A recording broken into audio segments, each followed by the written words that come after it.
కడప నగరంలో రోడ్ల సమస్యలతో ప్రజలు తీవ్ర ఇబ్బందులు పడుతున్నారని టీడీపీ రాష్ట్ర కార్యనిర్వాహక కార్యదర్శి హరిప్రసాద్ ఆగ్రహం వ్యక్తం చేశారు.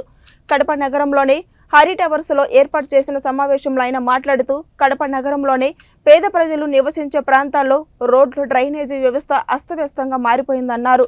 గతంలో రవి హాల్ గొర్రెలగడ్డ బ్రిడ్జిల కోసం టీడీపీతో సహా అనేక పార్టీలు కలుపుకొని ఎన్నో ఆందోళనలు నిర్వహించామన్నారు.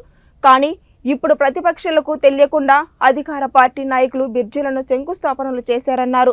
బ్రిడ్జిల పనులను ప్రతిరోజు కూడా పర్యవేక్షిస్తామని, బ్రిడ్జి పనుల్లో నాణ్యత లేకపోతే ఆందోళనలు చేపడతామన్నారు.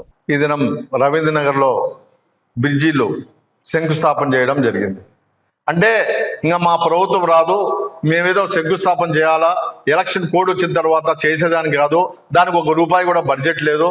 అయినా కూడా ప్రజలను మభ్యపెట్టి రవీంద్రనగర్లో దాదాపు 50,000 మంది ప్రజలు ఆ రోడ్లలో గతంలో పోతా ఉంటే ఆ రూట్లన్నీ కూడా మూసేశారు. మీరు రవి థియేటర్ను కాపాడడానికి ఆ దినం ఇటువైపు పెంచి ప్రొటెక్షన్ వాల్స్ కట్టి ఆ ప్రజలు బయటికి రానికుండా వాళ్ళు నిర్బంధించారు. మేము ప్రతిపక్షాలుగా మేమైతేనేమి అన్ని పార్టీలు కలిసి పోరాటం చేస్తే సింగిల్ లైన్ బ్రిడ్జి ఇస్తామని చెప్పి కమిషనరు కలెక్టరు చెప్పడం జరిగింది. అయితే దానికి బడ్జెట్ కూడా అలిగేషన్ లేదు. అయినా కూడా చాలా రోజుల నుంచి ఈ దినం వస్తుంది రేపు వస్తుంది అని చెప్పి ఈ దినం ఎవరికి చెప్పకుండా ప్రతిపక్షాలు కూడా, ఎందుకంటే మా బాధ్యత ఉంది దాంట్లో, మేము పూర్తిగా దాని కోసం పోరాటం చేసాం, ప్రజల కోసం మేము పోరాటం చేసాం.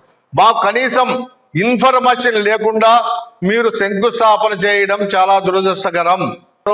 అది కంప్లీట్ చేస్తే కానీ రేపు తెలుగుదేశం వస్తే థియేటరు పని పగలగొడతారనే ఉద్దేశంతో మీరు ముందు ప్రొడక్షన్ వాళ్ళు కట్టేశారు ఆ పక్క ఇటువైపు. కానీ ఇటువైపు మాత్రం జిల్లా పరిషత్ బ్యాక్ సైడ్ మాత్రం ఏమాత్రం ముందుకు పోలేదు. మీరు ఆ థియేటర్ ముందు పక్క ఇటువైపు మాత్రమే కట్టారు. ప్రజలు ఇబ్బంది పడుతున్నారు. ప్రజలు పోవడానికి, స్కూల్లో విద్యార్థులు పోవడానికి చాలా ఇబ్బందిగా ఉంటే మీరు బ్రిడ్జిని కట్టమంటే కనీసం సింగిల్ లైన్ బ్రిడ్జి కడతామని చెప్పి ఈ దినం ఎవరికి చెప్పకుండా మీరు రాత్రులు శంకుస్థాపన చేస్తే ప్రజలందరూ కూడా తెలుస్తుంది. గతంలో కూడా రవీంద్రనగర్ బ్రిడ్జి ఆ విధంగా చేశారు, శంకుస్థాపన చేశారు.